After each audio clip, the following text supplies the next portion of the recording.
Eu estudei no mestrado e no doutorado um tipo de crocodilo terrestre, o crocodiliforme terrestre, que habitou o interior de São Paulo, Triângulo Mineiro, mais ou menos, entre 80 e 90 milhões de anos atrás, no Cretáceo Superior. Eu estudei esses bichos. Eu tenho acesso a esqueletos deles, fossilizados, e eu nunca vou ver esse bicho vivo. Ele é de uma linhagem que morreu, então não dá nem para fazer, entre aspas, uma possível evolução reversa num futuro, tal, não sei o que, babá, não dá, porque é uma linhagem que não existe mais. Eu nunca vou ver esses bichos vivos. Eu tenho que me resignar. Ainda e existe tem que falar, coisa... é isso. Ainda existe eu trabalho com um reservatório de petróleo que está a 6, 7 quilômetros de profundidade. Nunca na minha vida, cara, eu vou ver o objeto que eu trabalho. Você ainda tem um fóssil. Exato. Eu nunca vou ver, cara. Nunca. Você vai ver só o petróleo que vai ser extraído. Só o petróleo que tá saindo. Tá saindo. Beleza. Tá, então maravilha. quer dizer que nós somos mais ou menos certo. Mas você nunca... Então, mas aí é uma coisa que a gente tem, cara. É isso aí que o Pirula falou. Dá uma distanciada desse... Mas assim, na questão dos fósseis e tal, existe a possibilidade de descobrir-se algo ainda sobre especificamente esse aí que você tá falando, que eu esqueci o nome, mas é um... Crocodiliforme. É um crocodiliforme. Vamos lá. Dá pra descobrir ainda algo nesse aí específico que, tipo, descobrir que ele tinha pena? Daria. Você tem que achar um fóssil muito bem preservado. No caso das ciências históricas, é a mesma coisa em todos os aspectos. Então, eu dei um exemplo no Vilela, que é dos pergaminhos do Mar Morto. Que é mais fácil falar para as pessoas que têm, às vezes... que às vezes tem um distanciamento muito grande quando você vai falar de coisas de milhões de anos. É mais fácil falar de ciências históricas para ver como funciona do mesmo jeito, né?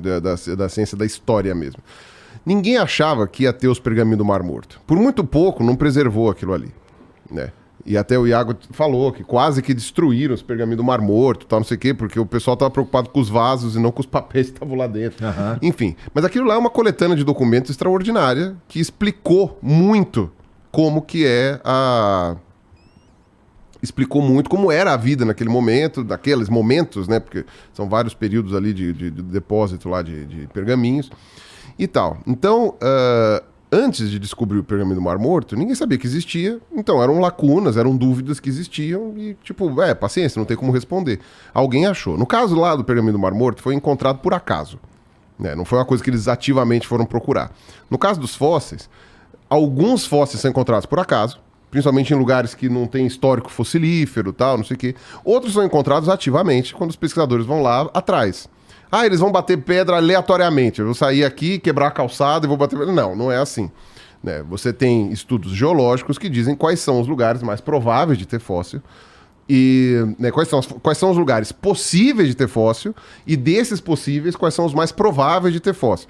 E aí você vai lá e vai procurar nesses lugares. E aí você já sabe a idade, porque isso daí é feito... Hoje em dia pode ser feito independente de achar fóssil ou não. Você faz isso aqui e aí você vai lá e vai procurar. Pode ser que você não ache. Quer dizer que o fóssil não existe? Não. Você só não achou. É uma área de quilômetros, você está batendo em alguns metros, né? Ou pode ser que você ache. Hoje tem até algumas técnicas de radar para você tentar achar alguma coisa assim. Hoje você tem drone, então tem uma área inacessível ali de um afloramento. Tem um drone que leva o radar já. Que eu posso até ver se tem... Então hoje você consegue fazer esses estudos, mas a princípio você não tem como ver tudo aquilo lá. Então, é uma ciência, as ciências históricas como um todo, são ciências que você tem como fazer os seus testes de hipótese, mas esses testes de hipótese não são experimentais. Você não chega num tubo de ensaio e gera o pergaminho do Mar Morto. Tá. Entendeu? Mas não quer dizer que esse teste seja impossível. Só que ele independe muitas vezes da vontade do pesquisador. Tem que achar, tem que ser encontrado. Então, o que o pesquisador pode fazer é procurar. E pode ser que só vá achar 80 anos depois. Então, por exemplo, tem histórias de pesquisadores que falaram, olha, a gente tem um animal fóssil de uma linhagem X na Europa e um animal fóssil da mesma linhagem na América do Sul.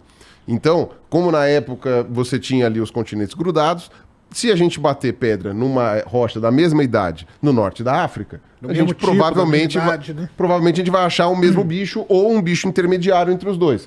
Né? E tem casos de pessoas que foram lá para esses lugares lá, foi para o Argélia, foi para o Marrocos, lá bateu pedra lá, puf, achamos. Por quê? Por lógica, predição. Puxa, provavelmente, se a ideia está certa, provavelmente batendo pedra no lugar tal, a gente vai achar. Só que foi uma sorte. Porque é uma área gigantesca, é um desertão, e você poderia bater pedra por 30 dias e não pode achar. aqui do lado e você tá cavando aqui, né? Já tem casos que aconteceu com a gente. Que é interessante falar, é que muita gente acha que fóssil tá em todo lugar, que é a coisa mais fácil do mundo, né? Que não fosse assim, é dificílimo, cara. Existem, deve são precisar... sítios, são locais, é isso aí. Que são, porque nessa área científica aí, de geologia, de paleontologia, a gente tem um problema a mais, cara, que é assim fundamental. A Terra é um planeta vivo, cara. Então ela tá mudando. Tem coisa que já foi soterrada, tem coisa que foi erodida, tem coisa que foi metamorfizada e passou por outros processos. Às vezes ali poderia ter tido um fóssil. Tem coisas que estavam soterradas e foram expostas Exatamente. depois. Então, esse é um outro... Porque essas outras áreas, por exemplo, a do pergaminho lá, não tem. O pergaminho estava lá dentro do balde lá dele, da tigela, do vaso dele. Você achou aquilo lá, acabou, cara. Aquilo ali não vai... A não ser que você queime, quebre e tal, aquilo ali vai ficar ali. A Terra, não. Então, mas não tem tanta cratera. Não tem tanta cratera, cara. Eu vou fazer o quê? É o problema da Terra. A Terra é um planeta vivo. Ainda bem que não tem tanta cratera. Quer dizer que a Terra é viva e nós estamos aqui. Porque se a Terra fosse morta, a gente não ia estar aqui. Podia estar cheio de cratera e tal pra gente estudar. Então tem essa dificuldade, porque o pessoal às vezes a gente falando e não de é que e não tem tanta cratera, não é porque não caiu coisa, né? Exato, caiu muita porque é o nosso planeta, por estar vivo, as crateras vão ao contrário da Lua, Exato, as crateras vão indo ao contrário de Marte aqui, a superfície da Terra está em constante mudança.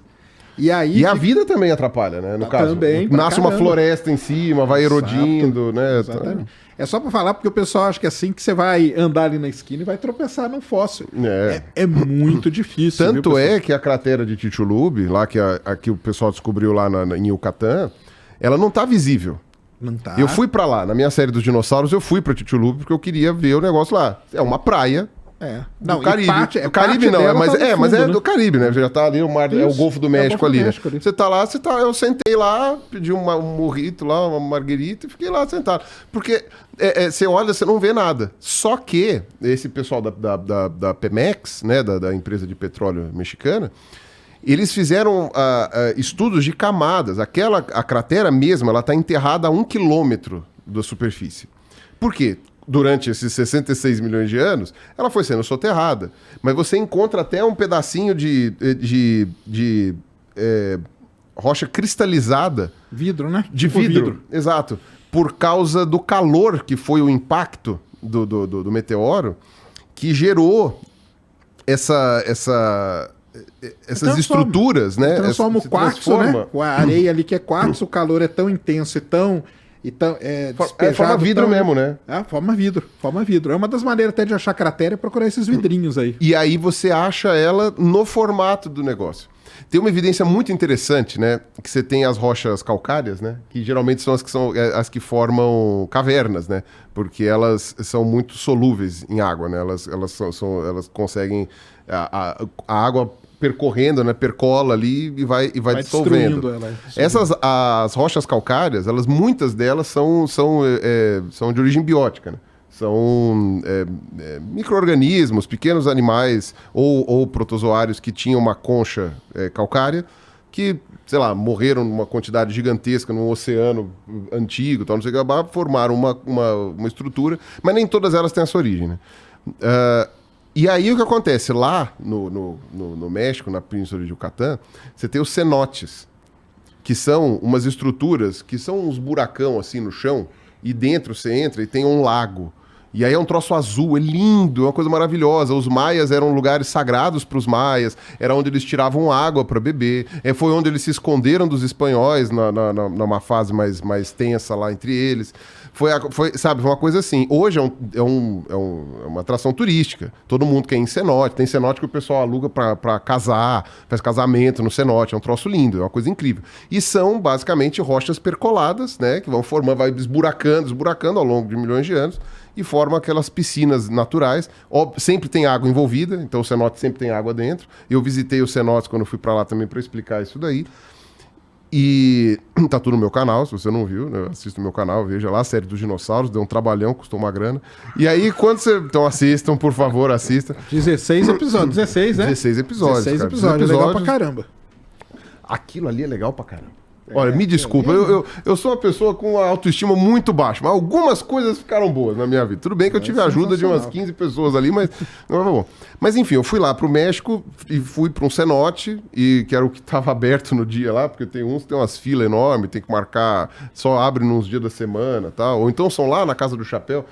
Mas você tem. O que acontece? Quando tava aquela ideia do cratere, o pessoal ainda não tinha certeza se a cratera era lá, ou então tava aquela dúvida. Os caras fizeram um mapa e plotaram os cenotes. Plotaram no mapa, assim. Onde estão os cenotes e tal, não sei o quê. E no miolo da cratera, tem acho que 2 cenotes. O resto tudo tá em volta. Você vê fazendo um desenho direitinho, o anel assim. da cratera, quase o anel certinho da cratera, assim, com o centro em Chicxulub, assim, né? Puf, né? Que é um povoado lá, né? E aí você olha e fala, como isso? Né? Por quê? Porque quando caiu o asteroide... Todas as rochas calcárias foram empurradas para a borda. Foram empurradas para a borda. Então, ali era um terreno que tinha muita rocha calcária. O que estava embaixo foi esmagado e o resto foi empurrado para fora. Então, ao invés de você ter os cenotes espalhados tudo ali, quando caiu o asteroide ali, puf, empurrou para lá. E não só isso, aquelas rochas ficaram mais grossas, né, também, por causa desse empurramento. E aí é por isso que você tem uma concentração tão grande dessas perfurações, né, com água exatamente ali. Cara, você vai juntando uma evidência, junta outra, você fala, cara, pode até ser que seja um dragão na garagem, mas tudo leva a crer que é um asteroide. Você pode dizer que não é. Você pode dizer que isso daqui foi criado 5 minutos atrás e que puseram o vidro, puseram o cenote, puseram não sei o quê. Você pode falar isso. Mas, cara, olhando todas as evidências de uma maneira, sabe... como se fala? Para a realidade, olhando para a realidade, cara, o que parece mais lógico? Tipo, tá, ok, caiu um asteroide aqui... há 66 milhões de anos atrás, porque a gente tem essas datações. Inclusive, o pessoal que trabalha com extrapolação de petróleo tem que saber isso daí na ponta da língua, né? É aquela coisa que eu falei. Falei assim, o pessoal, os príncipes sauditas, que são muçulmanos, não sei o que lá, os caras podem ser criacionistas pra cacete. Né? O mundo tem 6 mil anos, o Corão, não sei o que lá. Na hora de perfurar petróleo não tem criacionista nenhum. Exatamente. Aí tem milhões, aí tem não sei o que, né? Porque 1 milhão de anos que gera $1 milhão, né? Então, tipo, você tem isso. Então, você faz essas medidas de milhões de anos, você faz o cálculo da datação da cratera, você tem essa camada de vidro, você tem todas as outras rochas que também sofreram metamorfose, porque você tem várias ali, você tem o círculo de cenotes, você tem todas essas evidências juntas. Você tem essa camada de irídio espalhada pelo planeta inteiro, toda ela concordante na sequência, né? Não é que tem uma camada de irídio aqui na América do Sul aqui, e lá na África ela tá em outro pedaço, e na Ásia... Não, elas estão sempre na mesma faixa, nível. No mesmo nível. Tipo, pra baixo tem dinossauro, pra cima não tem, sabe? Tipo, quer dizer, tirando hiato, ave... né, de fóssil. Tirando ave, exatamente. Você vai fazendo isso, você junta todas as evidências. Aí você tem uma explicação que fala, cara, tudo leva a crer que caiu um asteroide aqui, ou Deus fez em 5 minutos. Você pode usar essa explicação. Pode ser verdade. Só que você tem algum motivo para usar essa explicação, e principalmente, essa explicação, do ponto de vista científico, ela é inválida. Ela não é só não científica, se você quiser colocar. Ela é inválida, porque você tem 0 motivos para achar isso aqui. Filosoficamente falando, você pode dizer, não, pode ser isso daqui. Assim como filosoficamente falando, você pode dizer que o mundo existe há 5 minutos atrás, foi criado há 5 minutos atrás, e as nossas memórias foram implantadas, não sei o quê. Filosoficamente falando, você fala. Do ponto de vista científico, se você para pensar nessas hipóteses esdrúxulas, acabou a ciência. A ciência não serve para nada, então. A ciência está aqui para descrever o mundo e explicar como as coisas aconteceram. Você junta essas evidências, entendeu? Você pode dizer que quem matou a menina Isabela, você pode dizer que a menina Isabela se arremessou pela que quem matou ela, quem tacou ela da janela foi um cachorro da família, entendeu? Mas todas as evidências apontam pra mãe e pro padrasto. Não, pro pai e pra madrasta, né? Todas as evidências. Você pode falar que não. Você pode falar que não. Tipo, imagina, que é isso? Ela aprendeu a voar, errou, tipo, puta, as asas foram embora, ela caiu no chão. Você pode falar isso. Mas, cara, não dá pra você simplesmente chegar e pegar qualquer hipótese, entende?